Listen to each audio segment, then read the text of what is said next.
esta presentación. Como ya bien lo había indicado el ingeniero Rosales en su inicio de presentación, esta es parte de resultados que vamos a abordar en el ámbito de un proyecto con CEPAL y que atiende sobre todo un tema de actualidad que es la electromovilidad en el sector de autobuses urbanos. No obstante, si podemos ver en el guión preparado de contenido para esta presentación, primero compartiré con ustedes unos antecedentes que nos prefigurarán el panorama de desempeño y estructura del mercado interno de vehículos pesados para posteriormente aterrizar las tendencias del mercado de autobuses urbanos, indicando y dando seguimiento a diversos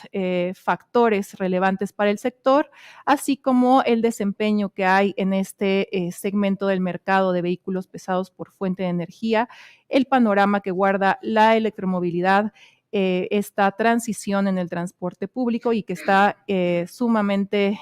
vinculado con el ámbito de los autobuses urbanos para atender comentarios finales. Sin más preámbulo, voy a presentar a ustedes esta lámina introductoria donde claramente podemos identificar cuáles han sido las diversas etapas por las que ha transitado el mercado interno de vehículos pesados, específicamente en lo que toca a la venta al menudeo, que se identifica con la venta que hace la red de distribuidores al cliente final. En este caso, podemos observar que el nivel máximo histórico alcanzado de ventas por la red de distribuidores se obtuvo en el 2007 con un total de 53,300 unidades vendidas. Después de este máximo histórico hemos enfrentado dos etapas relevantes de contracción en el mercado. La primera en el 2009, teniendo como contexto de fondo la crisis financiera internacional, donde el mercado se colapsó un 51.3%. Enseguida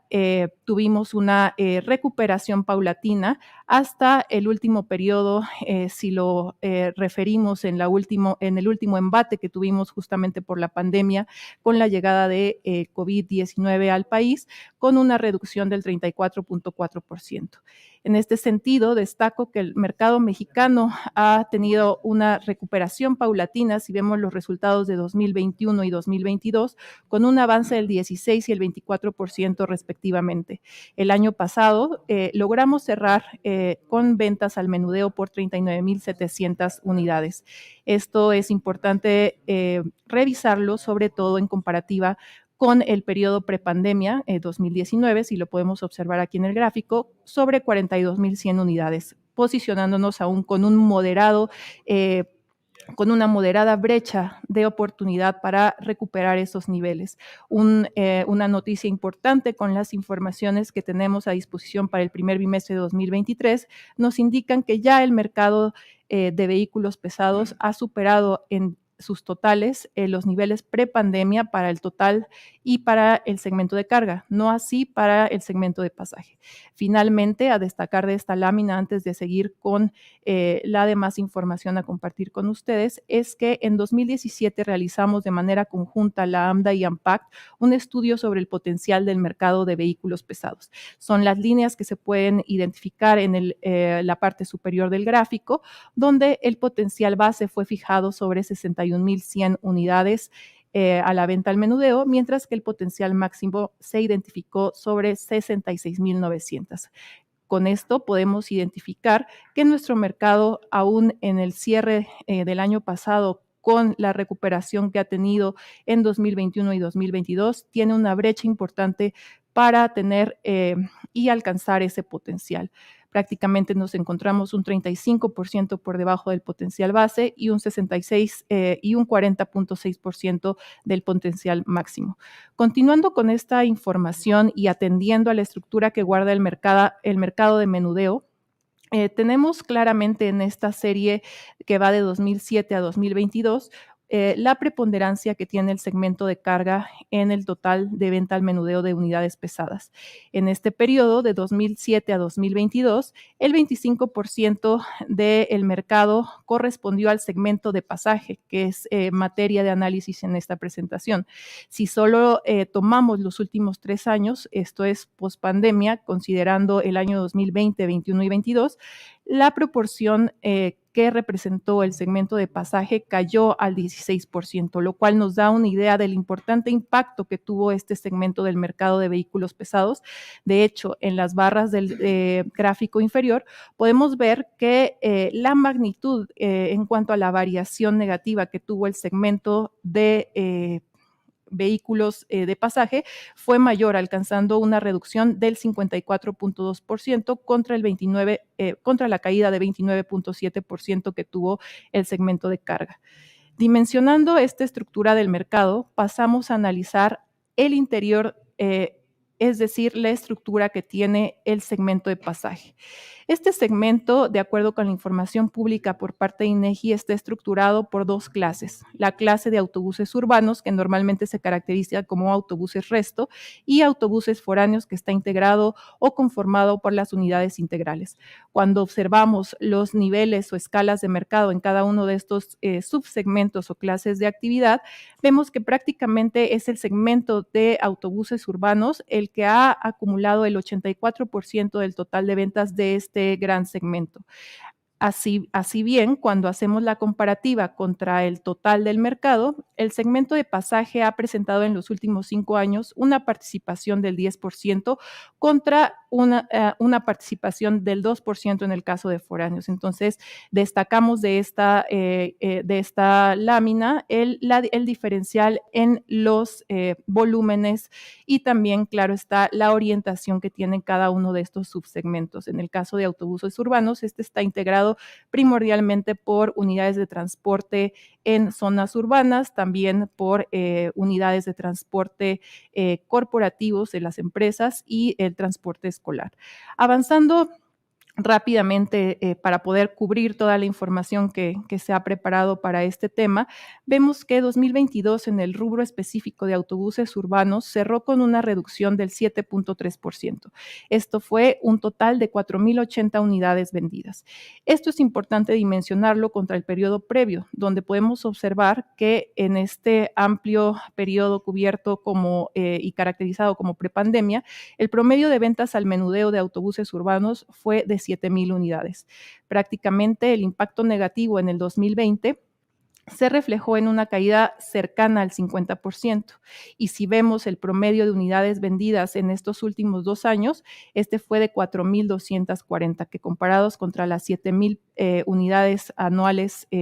en promedio previas, pues tiene un rezago importante. De hecho, si lo comparamos contra el nivel máximo que ha registrado este segmento del mercado, tenemos un diferencial del orden del 53%. Cabe mencionar que el dato máximo histórico para el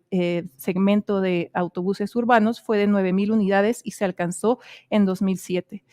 Ahora bien, ¿qué marcas participan en la comercialización al menudeo de autobuses urbanos? De acuerdo con la información disponible en INEGI, tenemos la demanda interna cubierta por 9 marcas que atienden el mercado local. En este caso son las marcas que pueden ver aquí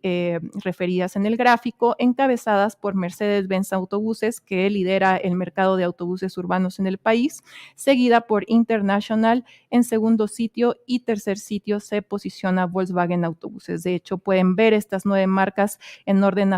descendente de izquierda a derecha, que son los principales actores en el mercado mexicano. Ahora bien, ¿qué indicadores nos pueden dar luz acerca de lo que ha sucedido en el segmento de autobuses urbanos, que, como veíamos, ha tenido un impacto muy fuerte por la pandemia? El año pasado cerró con cifras negativas y si bien este primer bimestre de 2023 ha tenido un repunte relevante, pues todavía mantiene ciertos elementos inerciales que le han golpeado fuertemente. Como parte de los indicadores de movilidad, estamos viendo aquí en pantalla indicadores de movilidad local de Google, los cuales nos muestran dentro de 2 sitios relevantes para los traslados en el entorno urbano, que son la movilidad en estaciones de transporte y lugares de trabajo, cómo fueron colapsados durante el año de la pandemia. Estos datos nos reflejan que tanto en las estaciones de transporte como lugares de trabajo, una reducción de hasta el 72% en la movilidad en el primer embate e impacto por la pandemia y en la segunda ola de hasta 73%.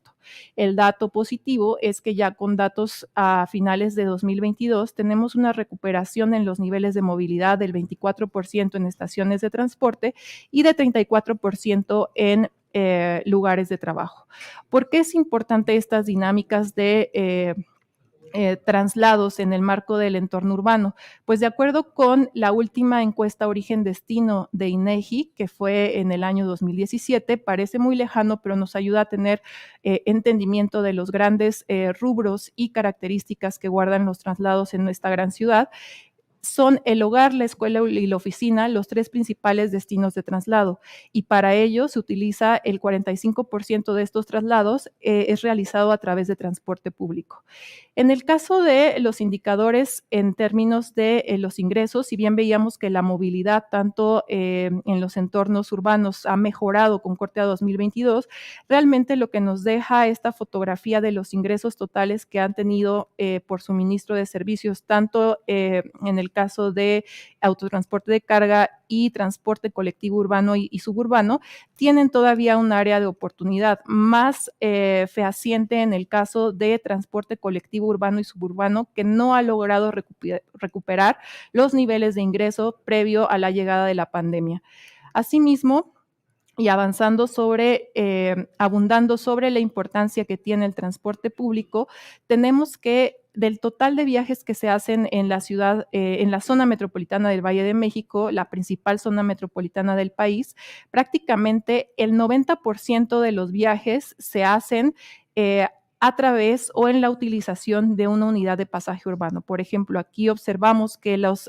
opciones de microbús, metrobús o mexibús, también el autobús suburbano y el autobús RTP dan cuenta de este 90% y son una importante forma de traslado en el ámbito urbano de esta gran ciudad. Esto nos lleva a plantearnos algunos retos relevantes, sobre todo ya que hemos visto la dinámica que guarda el mercado interno en el ámbito de autobuses urbanos y también algunos de estos indicadores de movilidad, de ingresos y de tendencias en los traslados en la zona metropolitana. Y uno de ellos ya ha sido atendido en la primera sesión que me precedió. Evaristo mencionaba sobre la antigüedad del parque vehicular en términos generales, y aquí es simplemente hacer la anotación que para el caso de autobús de pasajeros, conforme la información de Secretaría de Comunicaciones y Transportes, la edad promedio en 2021 fue de 17.6 años. Hago la anotación que solamente es una referencia, ya que esta información de SCT refiere a caminos o carreteras federales. Sin embargo, creo que va en tono a esta lógica de foco rojo en cuanto a la antigüedad del parque vehicular, y de hecho en el ámbito del transporte urbano, del sector de autobuses urbanos, puede ser incluso mayor, sobre todo si atendemos a esta principal fuente de traslado que son los microbuses. Otro punto relevante de reto es la estructura que guarda el sistema de transporte urbano y que tiene que ver con el modelo operativo que tiene el transporte público en el país, siendo uno de los bastiones principales, como ejemplo, la Ciudad de México, donde el modelo de negocios bajo el cual operan los sistemas de transporte, pues es fragmentado, ya que encontramos casos mucho más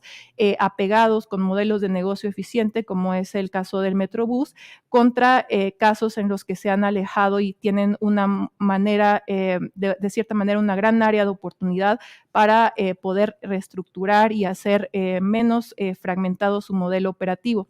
Asimismo, dentro de los retos relevantes que se apuntan para el sector están los programas de apoyo a la renovación, y algo crucial y que atenderá en las siguientes láminas la información detallada es la reducción del impacto medioambiental. Sabemos que el sector de transporte es uno de los principales generadores de impactos en este sentido, y es por eso que en la agenda internacional, y no es la excepción para México, es un tema crucial de seguimiento. Ahora, como podemos ver en esta lámina, el desempeño por fuente de energía, tanto para el sector de vehículos pesados total como para el segmento de pasaje, nos proporcionan una fotografía en el cual prácticamente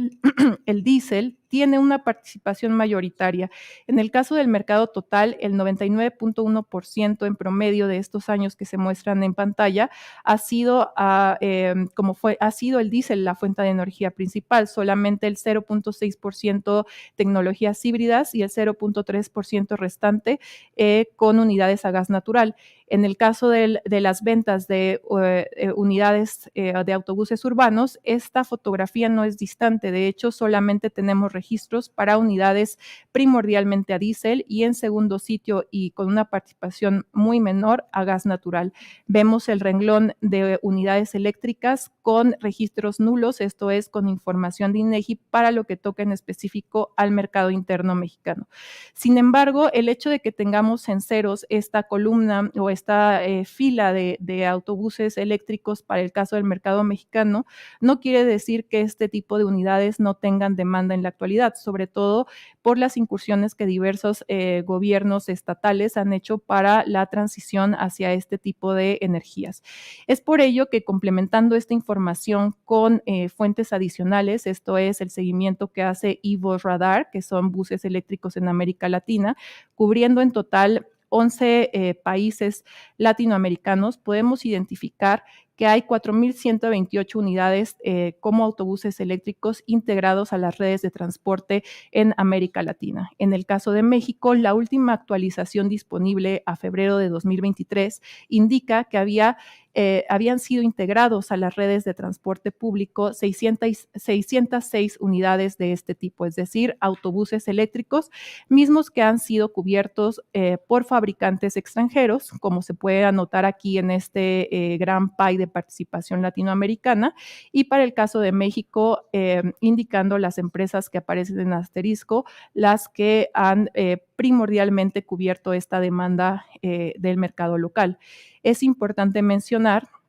que si bien entre los actores de la industria local hay oferta disponible para este rubro, realmente lo que vemos en los números que nos proporciona esta fuente es que ha sido cubierta por proveedores extranjeros, específicamente de origen asiático. Actualmente, un rubro importante para que esto se configure de esta manera es que la partida de trolebuses, excepto usados, que está considerada en la publicación del Diario Oficial del 22 de octubre de 2020, se encuentra temporalmente exenta de arancel. Esto es que se exentó del arancel que previamente se tenía del 15%, como un estímulo que beneficia la adquisición de una unidad de este tipo. De esta forma, se facilita la importación desde otros mercados. Sabemos que China es el principal productor de autobuses eléctricos a nivel global y ha estado especializado a través de una fuerte política de apoyo para este tipo de unidades, tanto en su mercado interno y ahora lo vemos configurado así en esta información que tenemos a nivel Latinoamérica. Finalmente, algunas orientaciones de política y de orientación acerca del panorama y perspectivas que hay hacia la electromovilidad del transporte público y aquí basada en algunas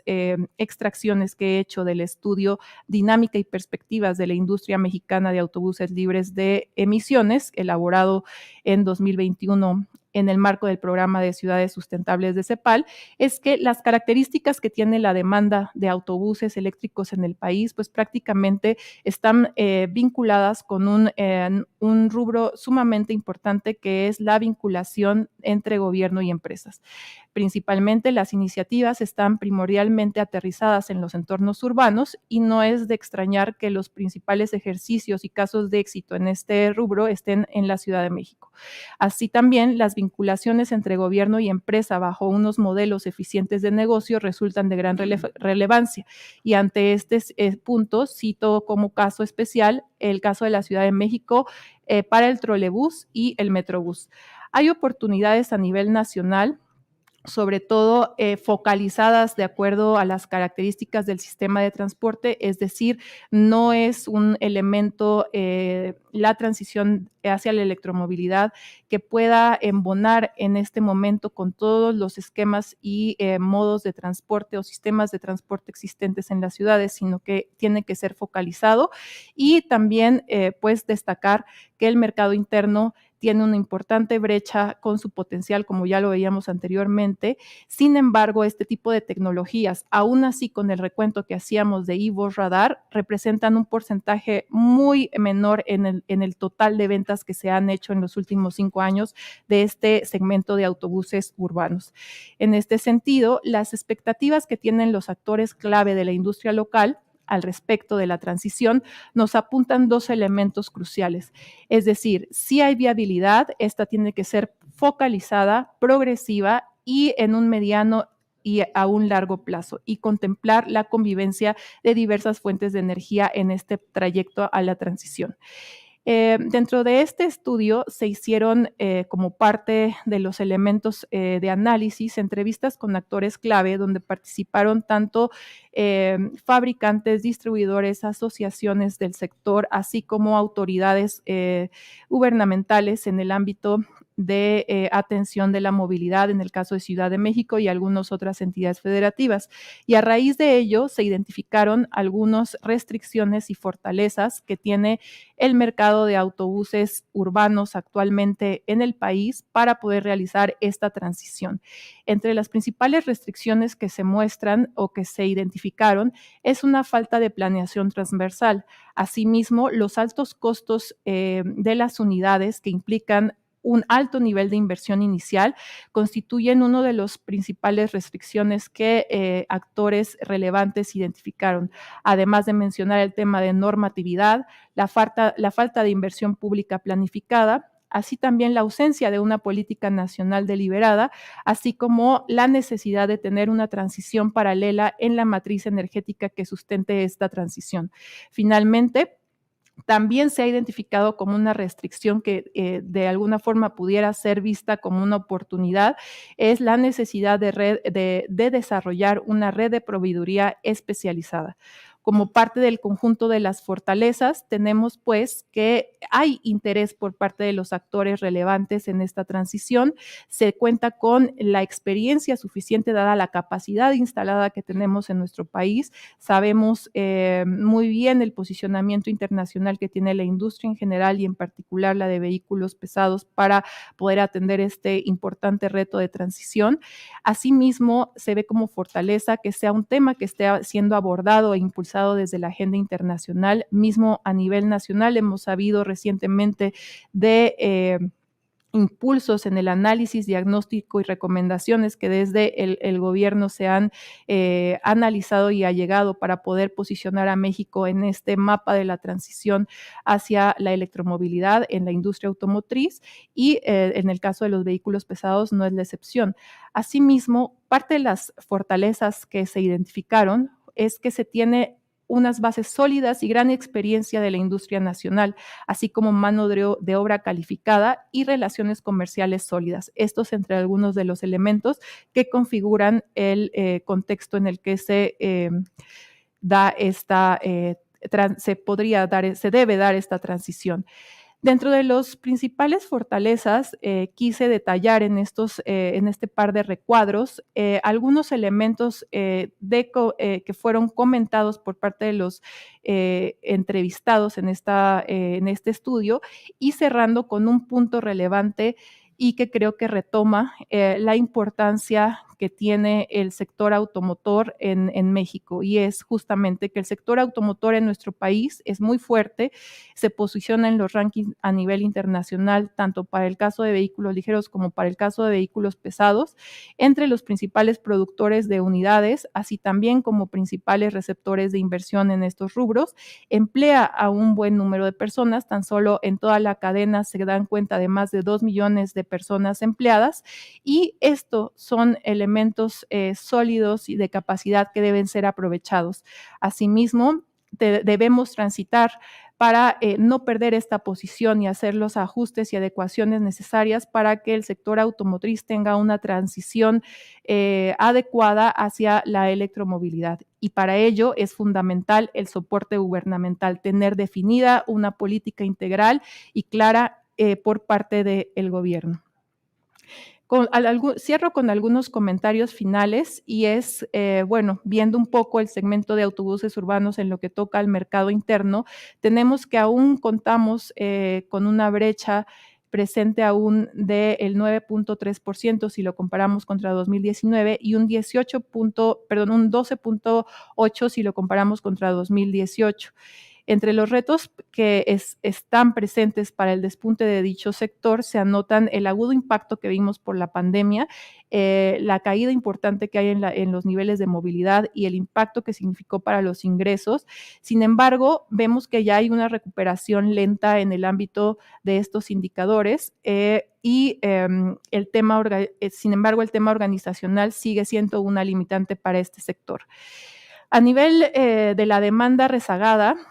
no obstante, hemos anotado estos elementos como focos rojos. No obstante ello, el nivel de demanda rezagada, así como los incrementos que hemos visto en la movilidad, podrían impulsar este año este segmento. Nosotros tenemos en AMDA una estimación que rondará para el mercado total 43,108 unidades, de los cuales el